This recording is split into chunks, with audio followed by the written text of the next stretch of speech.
Hi, everyone. This is Rico Figliolini, host of UrbanEbb, a podcast up here in Peachtree Corners, just north of Atlanta. I have a special guest tonight, and tonight, because we're recording this during the evening, Callie Murray. Callie, thanks for joining me.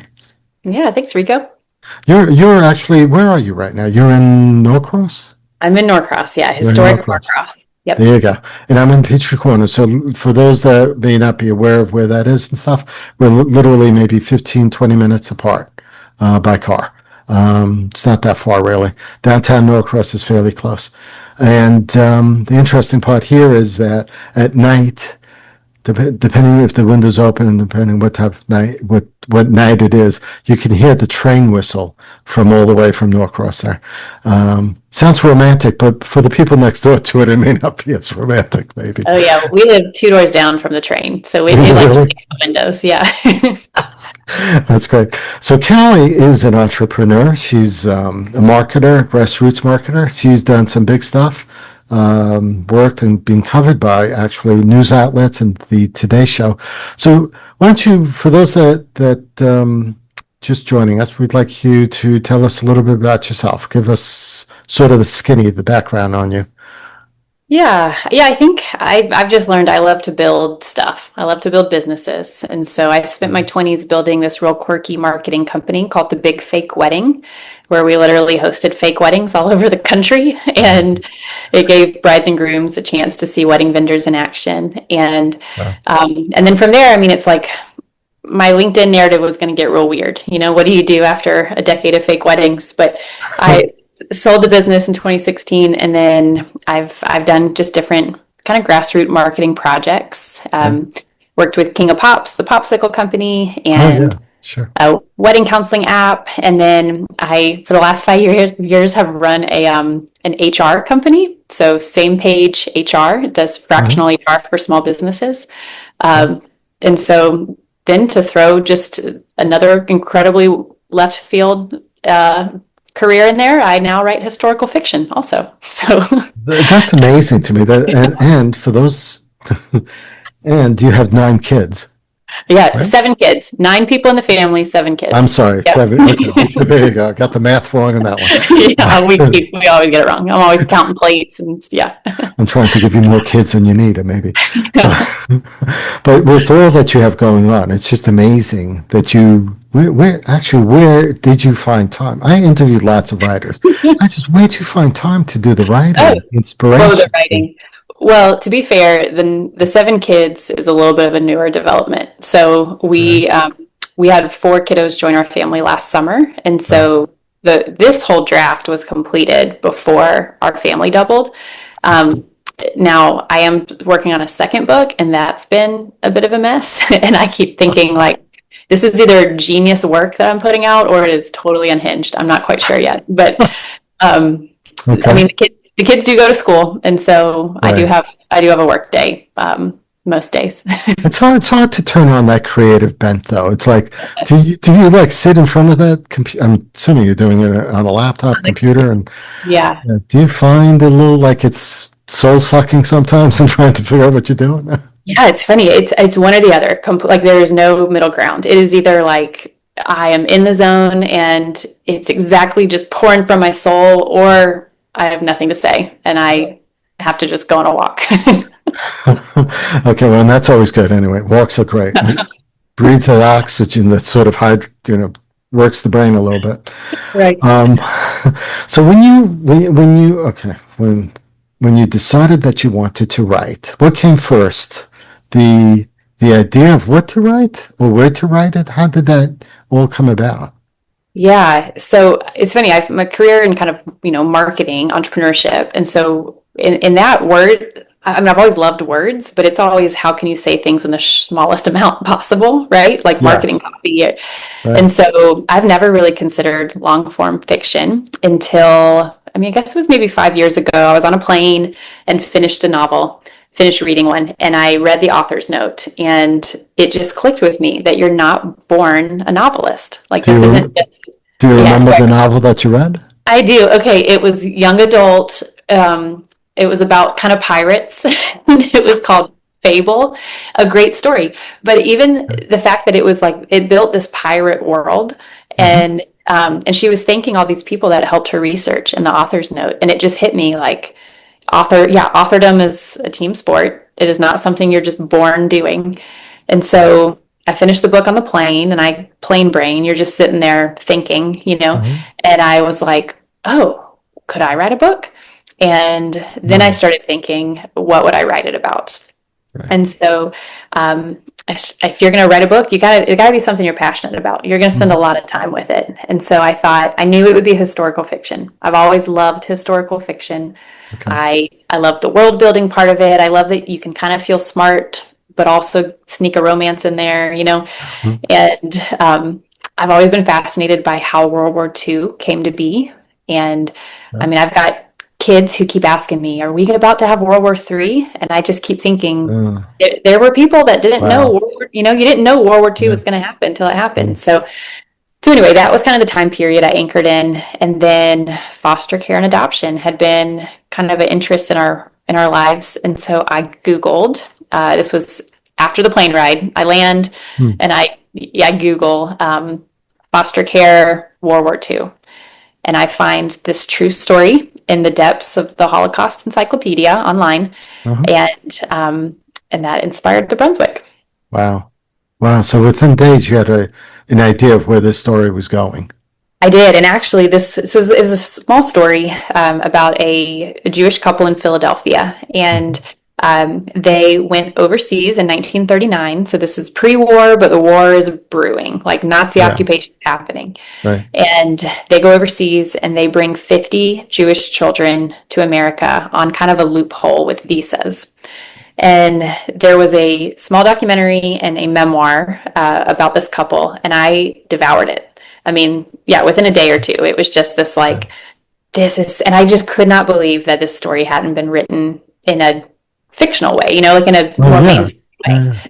And so my husband loves to do these like running races and bike races, and he always trains for them. And so I pitched him on could I train to write a novel? and it just clicked in his brain and was like, yeah, sure, of course. And so how do you train to write a novel? Well, how do you train to run a race? It's you set aside time and you go out and practice. So that was my pitch. It was could we carve out time and could I practice this? So that's what I started doing. So, I mean, more specifically, it was, I would write, I would read a lot, and I started studying books. And then I listened to a lot of podcasts about the craft writing. About the craft of writing. Okay. Yeah, it seems to be some people do that and some people don't. Some people want to do it on their own. Are you a pantser or are you an outliner?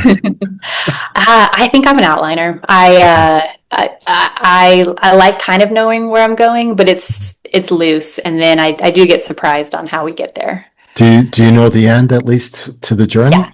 Okay. Yeah, for the most part. Okay, so the journey itself, that's the fun part, right? The journey? That's the fun part. Yeah. Do your characters talk to you? Do they tell you what? Oh, yeah. Okay. Yeah, I get surprised where the characters go, and I miss them. And it's funny now that it's published. I feel like I get to introduce friends to each other. It's oh, you know Cora now, and you know Thomas. What was it that you liked best about Cora?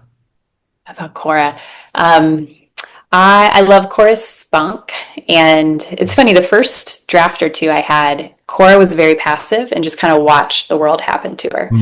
And actually, my best friend read a draft and was like, hey, this is kind of I want to feel more connected to Cora, and right now she's kind of boring.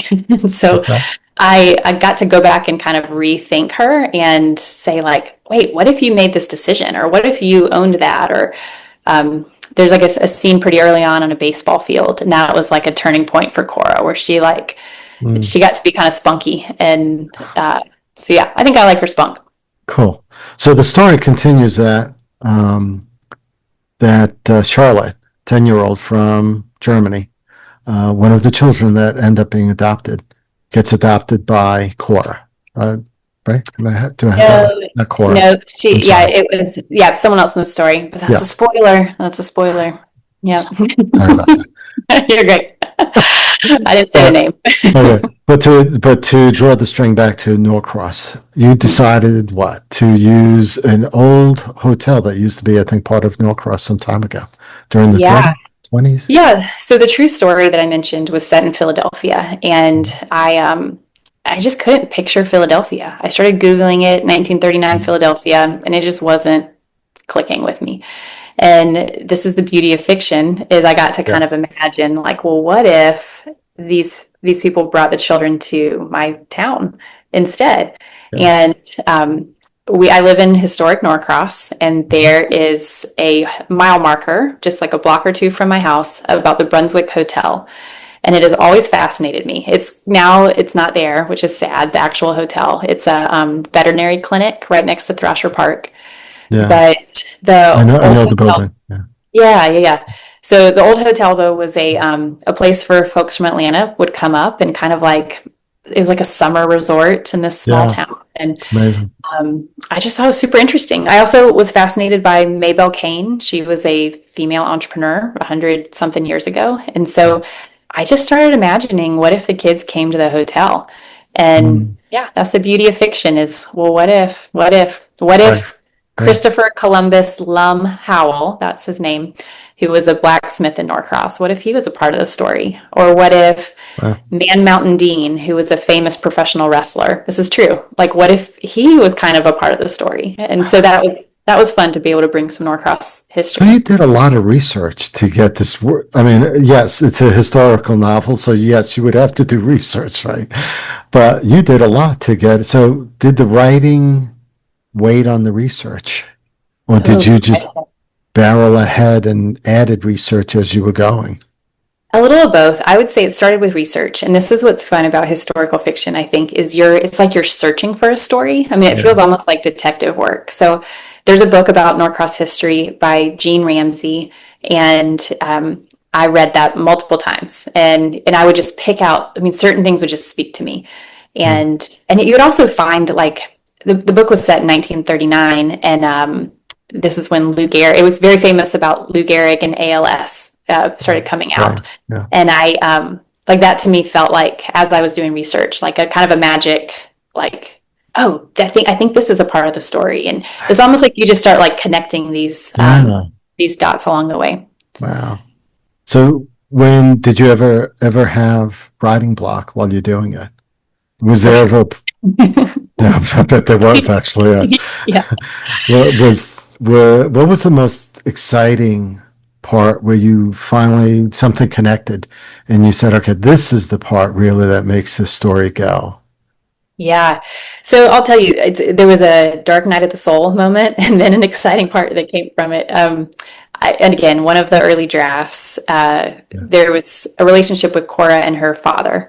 And in an early draft, it kind of wrapped up real happy and beautiful. And it's Mm. like there was just quick forgiveness and easy moving on. And I had an agent early on in the process say to me like, "Hey, this just felt a little too cliche. It wrapped up too nicely. Like it Mm. just didn't feel real."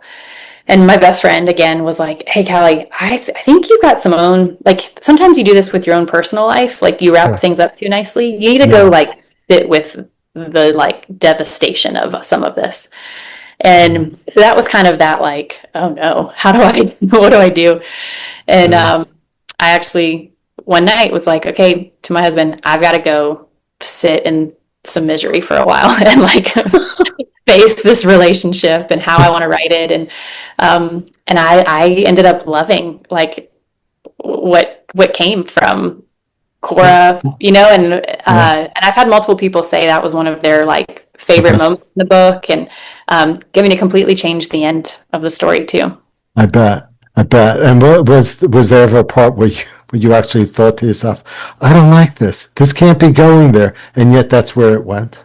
Yeah. Oh, totally. Yeah. Yep. That must be part of that part of that love-hate relationship of writing, I guess, Yes. of doing that. But and how many drafts did you end up doing of this book? Oh gosh. 9 maybe. I don't know. Wow. Because it was my first two. Those first few Yeah. drafts were trash. And they say write your first draft to yourself. And it Yes. very much is that. You're just telling the story to Yeah. yourself. Yeah. And then there was a lot of like learning the craft of writing. And I actually just finished reading it again last night, like the actual Did you? finished copy. And Oh, okay. Wow. it's like funny to think about what was there at the beginning and what was, a pretty recent change in editing. Yeah, that's almost scary because you almost want to, when you're reading it, because you're like, you know what, maybe I should have changed that part or something, right? That's it. Yep, I know. I can't even imagine. I have an editor, I do some other work for another publication, and she will not let the product go, even at deadline. It's like, no, you got to let it go. We can't make any more changes to your stuff. Yeah, It's so weird. yeah, it is. So some of the issues, obviously, or a lot of the issues within the book are difficult, right? Part of being Jewish, I grew up in a Brooklyn neighborhood where it was half Jewish, half Italian. You had matzo balls and meatballs. I mean, it was just, there was underlying prejudice, because that's in every neighborhood, I guess. But coming to the South, it's a whole different world, maybe. So there's a lot of resistance in small towns too. So how'd you handle that in the story, especially back at the time that this took place? Yeah. Yeah. I wanted to wrestle through a lot of the nuances of, 1939, like I said, the war has not yet started. So actually in Georgia in particular, in all of America, a lot of folks didn't know what all was going on. They definitely didn't know what was coming. And so there was a good bit of ignorance. Yeah. There was also a lot of kind of past trauma from the Great War. They didn't even call it World War One at that point, because they didn't know a second was coming, right? Right. And so, I think there's just, I think it was just this interesting time in history where we can look back and say like, oh, why didn't you know who was good, who was bad, or all of that? But I think it was a complicated time in history. So I think there was prejudice about. I think folks were wary of Germans because of the experience with the Great War, and then I think there was a lot going on. Yeah, I didn't even think about that part. But for sure, yeah, too many things going on back then. History is funny that way, right? People, like you said, we know the stuff now. Back then, they didn't, and there's also a perspective from back then that they're looking at things that we can't understand from this point in time. Why people were a certain way. So when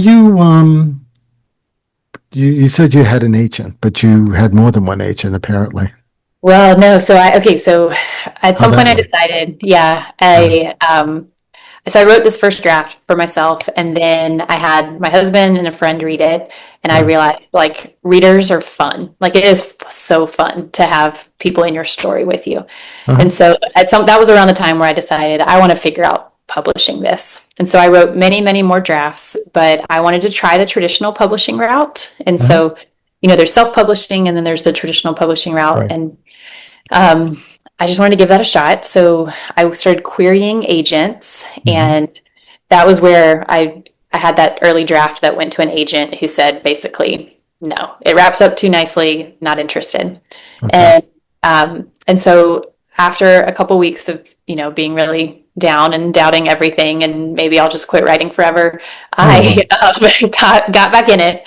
And that's when I made that big edit and had really an updated manuscript and went back out to query and got connected with Don. He's my agent now, who I adore. He is the perfect fit for this book and for me. And I think because I got that feedback in that early process, I think I had such a much stronger manuscript, so that getting a publisher actually was a pretty quick and easy process. So harder to get the agent, pretty quick and easy to get a publisher.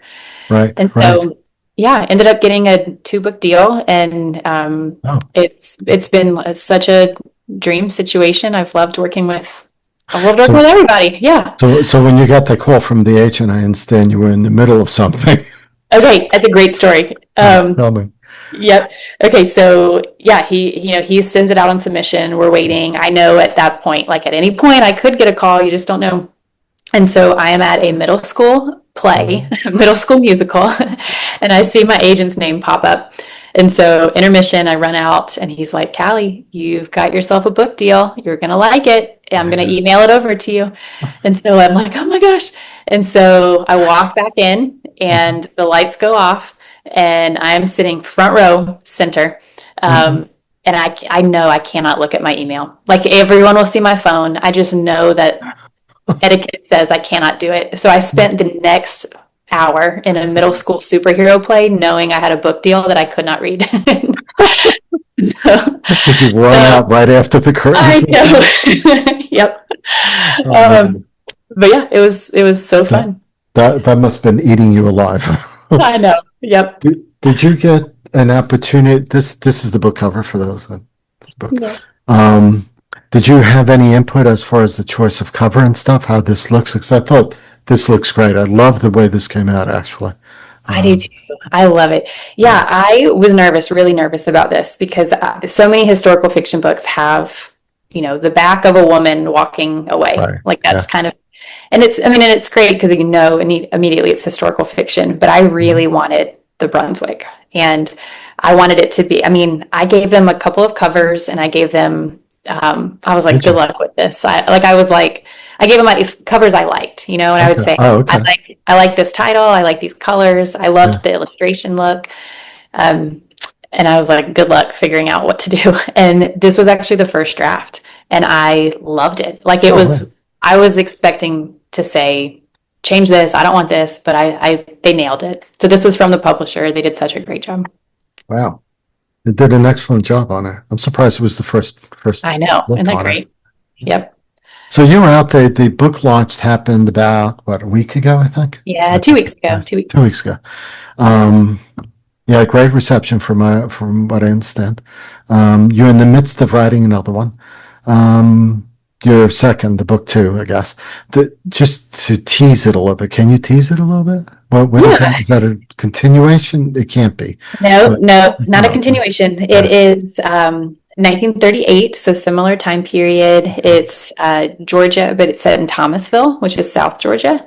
And I'll tell you a little bit, but I'll tell you honestly, I've sent in the first draft, so it might change drastically or get denied. We'll see. But it's based off of inspired by my daughter who has dyslexia. And so the main character has dyslexia. Of course, in 1938, it wasn't diagnosed. So they called it word blindness. Right. And she's the only person in her family that can work. It's post-depression. It's tough. It's tough to get a job. It's tough to make it work. I like that. I could see where that could go. Yeah. And so she gets a job for the Federal Writers Project, which is something the New Deal had rolled out where they were trying to give jobs to people that were out of work. And WWII. I think that was the WWII. Right. Yeah. And so you can see how complicated that might be if you can't read or write very well and you get a writing job. But that's where Ellie finds herself. And the challenges, I could see that. That's just I know. You're being challenged now, and there's it's something you have to overcome, which is what every character has, right? An arc that they overcome. Yeah, I love that. I think that's a great idea. Yeah. So there's did that sort of come up as you were writing this, as you were doing the research? It's research. It's like I said, it's like a mystery, like where you're a detective thing. Where I was like out there. I researched so many things, and I'd be like, nope, and then it was like this, and so I thought the Federal Writers Project was fascinating. And then I think just because of my experience with dyslexia, I couldn't shake that idea. I love it. They're great. Yeah. So let's segue a little bit from the writing and stuff, because foster care adoption, you have a personal mission. Like I said before, some of the reviews have looked at the faith aspect of the novel. Can you tell us what are some of the life-changing events that real life that happened to you, and why did you go down this path? Yeah, for sure. So foster care adoption had been kind of an interesting little tug in me and my husband's life for years. And I think just the idea of, kids in need of families and even just thinking of the birth parents that just for whatever reason weren't able to, I don't know, it just felt like something we were kind of tugged towards. But it was kind of a frustrating part of our life where we got approved to foster in 2019. And then my husband got orders to deploy, and we were like, "What in the world?" Like, Oh, wow.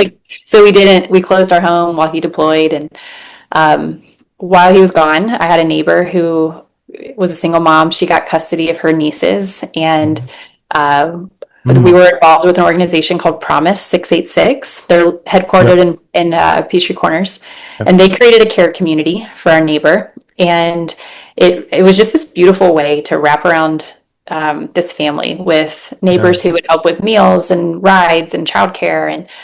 And so I don't know, I thought it was a beautiful picture of how foster care or adoption is not like a one person story. It's not a hero story. It is this Yes. communal village Takes a effort. village. Yeah. Yeah. And so, yeah, we've been involved with Promise for years. And I think writing this book, I mean, it's 1939, but we were kind of grappling with the same ideas of, Yeah. the short premise of the book is a woman uses her hotel to house Jewish refugee children. So it's not foster care in the sense that we Mm. think of it with like Mhm. the system and defects, but it is parents who are unable to parent for whatever reason Yeah. who are entrusting somebody else. Now Um, you have proceeds of the book going to yeah, an organization for foster families, right? we do. Yep. So pretty early on, we decided to take proceeds from the book and put it in a fund through Promise 686 Okay. and give these in grants. And so it's been 2 weeks. We've been able to give $11,000, and we've got Okay. more grants planned. And so these have been to foster families, adoptive families, and then to biological families that Mhm. just don't have the financial or community support maybe needed. So it's kind of a preservation hope is the thought. So yeah. Okay. Well, that's And then, terrific. That's a romantic way of feeling the book, right? It's yeah, giving in more ways than one, right? for sure. And then, ironically too, I wrote this book without our own foster adoption story, but kind of grappling through all the nuances of it. And then the day the manuscript was approved, we actually had 4 children join our family in through the foster care system. Wow. So that was last summer. And then 2 weeks ago, the book releases, and that same week, our adoption finalized. And Wow. so it is the wildest thing to just see how this book has paralleled our life and even like I feel like prepared me for our life in a lot of ways. I bet. Do you come from a large family or you small family or only No, child? You're I've great. got one brother. I think, are you asking like why? What are we doing? Yeah, I mean, yeah, my family, 4 kids. We have Okay. 3 kids. I mean, yeah, sometimes it's because of the way you live and stuff, and you're like, do Yeah. you want a big family, a little family? Yeah. So did that any of that affect? No, I think our families, both me and David, we always just had people over or in the house, or especially for him, they always had different people living with his family. Hmm. And then because of the military, we've just experienced being dropped in a place where we know nobody, and Right. we've experienced loneliness, and we've also experienced people just grafting us in. And so I think we've always had a full house. This is the first time we've had a like forever full house. Like it's Oh, different when you're I bet. It's you your know, youngest is what, 3 years old, you said? you just turned 4. Yeah, just turned Just turned 4. 4, so a little bit, yeah. And some of them might not leave, even if I you know. think they're I know. supposed to leave. They'll stick around for a little while. Yeah. It becomes a hotel after a certain point. So It's how it feels sometimes. I know. you should get the Brunswick Hotel sign and just It's put it up. true. Um, do you, I mean,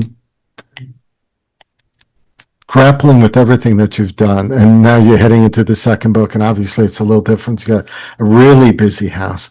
Do you foresee yourself continuing to write? Is this something that you want to continue to do? Good question. Yeah. It's funny. I don't know what my publisher is going to say, but I did email her this week and say, I cannot publish a book in May again. That was like having 7 kids and going through May Mageddon is what May-cember, like just the end of school Mm, mayhem, yeah, yeah. and then trying to release a book. So I don't want to do that again. I hope she agrees. But um, I've loved writing, and it's felt I feel like I've gotten to work through so many things through writing. Mm, Um, Yeah, I don't know. I hope I can keep going. We'll see. I do feel pretty confident that I don't want to do this like book a year churn. Like I Yeah. see novelists do that and I don't know how in the world they do it. Yeah, you don't want to be James Patterson doing those airport books. Yeah, I can't imagine. Nope. Um, okay. Do you, yeah, I guess not. For those writers that are sort of inside baseball, do you use any particular software, or do you do this on like Google Drive or I'm a Google Docs, which is like you're Google not Doc? supposed to do. And then I have to switch it over to Microsoft to send it to my publisher. But Right. Yeah. no, I know people use fancy stuff and I just don't. Doesn't work for you. Do you No. keep a scrapbook of your notes of what you want to do, or is it all Yeah, electronic? I have Apple Notes. I have Okay. like if I always tell my husband if I die, read my Apple Notes. I have so many thoughts in there, and so I have yeah, I've got research in there, word Uh, counts, launch ideas, contacts. Yeah, my okay. Apple Notes are kind of When nutty. when you go on those walks and you're sort of writer's block, do you ever dictate anything to yourself? You know, I've tried. I cannot do that. I have to type it. I can't. I wish I've heard people that will dictate whole books. I can't do it. Yeah, or even just notes. I mean, I can't imagine doing a whole book that way, but I yeah, know. okay. All right. As far as I guess I guess I want to just ask a few quick questions. Yeah. If one of them, obviously, if anyone wants to do adoption or to help with the family that's doing adoptions, what can they do? Where can they go? Yeah. Yeah, it's funny. My quick advice would be no one should ever foster or adopt out of guilt or pride or any sort of pressure. So I love the idea of recruiting more families, but not in a guilt way, if that makes sense. Yes, So no, my absolutely. my initial Yeah. advice is just like if this is catching your attention, turn your ear towards it and it will probably keep coming up and kind of just ask, like I wonder like what is my role in this? I think for us, we just kind of felt this tug for it for years, but for a long time, it was coming alongside other families. And Okay. so I think that would be a piece of advice too is, I mean, maybe it's through a church or a foster agency. Promise Mhm. 686 is that local nonprofit that's so Yep, great. yep, they do Uh, a great job. yeah, and so maybe it's how can you join a care community and bring meals and offer rides and childcare and but if you are interested in learning more, I do have a website I can share with you, Rico, that Sure. kind of gives specific links and videos and things like that for anyone Okay. interested. Well, why don't you send me those links? I'll make sure to put in the show notes so Cool. people can see that. Anything that we haven't covered that you'd like to share? Any other personal? Yeah? Yeah, I think, I mean, because Peachtree Corners and Southwest Gwinnett and like, these, because of these local ties, I do just want to shout out the city of Norcross and Freckles and Co. is our local bookstore. Right. And they have been so incredible. And I've like joked that like my hack to any author is to just have the perfect local bookstore open up in your neighborhood the year before you launch. Like they have been a dream. One day I was walking down the street and I saw their entire store window was the Brunswick and they had a giant, Oh, wow. book printed and so if anyone doesn't know about Freckles and Co yet, they've got beautiful home goods and they do Yeah. interior design, but then they have this bookstore section that's beautiful and it's right in the heart of Norcross. Yeah. And then our other merchants have gotten involved. And so Refuge Coffee created a Mm. Brunswick drink and our Oh, art nice. gallery had a whole art contest based on the cover. It was a cover interpretation. And we had like a little scavenger hunt where people could go to different businesses. And anyway, our city's been so I, sweet. I like that. Small town. Small Yep. town is the best town. Yes. So true. Yeah, so beautiful. I can't wait to see the next book come out. Hope your journey goes well with that. You. If anyone wants to get in touch with you or follow you, where would they go? Yeah, calliemurray.com is my website, and that links out to a bunch of stuff. I have a newsletter I send out where I get to send, especially right now, some updates about these grants we give out, which is Yeah, fun. yeah, And then Callie Murray on Instagram, and then I've got like a little Facebook page too. great. And do you know where you may be going next as far as interviews and stuff? Or Yeah. Oh, I do have at the Norcross Library. I am doing a history interview with, yes, okay, yeah, that's in July. And this is really fun. This is with Dale Russell. He was on Fox 5. Do you know Dale? yeah. Well, I don't know in person. I know who you're talking about. Okay. Then. Well, and a funny story there is I was on a walk with my dog in Uh-huh. like a little dog park in Norcross and met him in the woods. We have similar dogs, Oh, that GSPs. is. And he was telling me he writes historical fiction. And I was like, me Oh, too. wow. And so we've just become buddies because we just met each other in the woods. And so anyway, he's going to come and do the interview with me, and I'm super excited. So that's let's see, July 21st. Norcross Library. Yep, yep. Uh, And then Freckles and Co. also in the month of June has book clubs around the Brunswick, which is yeah. really fun. Okay. So we'll be doing that too. Excellent. Well, all right. Callie, it's been a pleasure. I love talking to authors. There's always something good and new that I learn. So I hope everyone enjoyed this as well. I bet they did. And pick up the book as, I think, if I Kindle, Audible book. Also, if you can't, a hardcover and trade back, right? So all four forms. So feel free to check it out. Amazon, I think, carries and all that. Barnes Noble, all Thanks. that. Yep.